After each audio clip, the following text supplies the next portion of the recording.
Welcome to McPlum, simple solutions served daily. In this video, I will show how to make meringue without cream of tartar. Start by separating eggs carefully and letting whites reach room temperature, then secure a spotless bowl and beaters. Begin whipping at medium speed until soft peaks form, then add sugar slowly while increasing speed.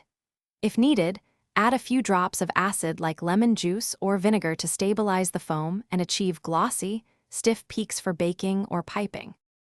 For stabilizing without cream of tartar, try lemon juice or white vinegar in small amounts to help proteins set. Measure precisely because too much acid can alter flavor and texture.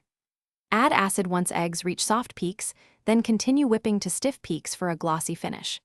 These alternatives are pantry-friendly and reliable for most meringue recipes, whether you are baking pavlova, topping pies, or making cookies with crisp shells and tender interiors. If this guide is useful, please subscribe and like for more easy baking tips. Quick recommendation: stay hydrated with the Owala water bottle to keep hands dry and wrists steady while whisking. It's leak-resistant and fits most cup holders. I find it handy between batches to avoid sticky fingers ruining my mixer. Check the description for the link and other deals, and now let's get back to the video.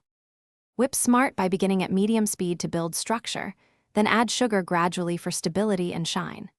Increase speed only after sugar is incorporated to reach glossy stiff peaks without overworking the foam. If meringue looks grainy or starts to separate, gently reduce speed and fold briefly. Small corrections can save the batch.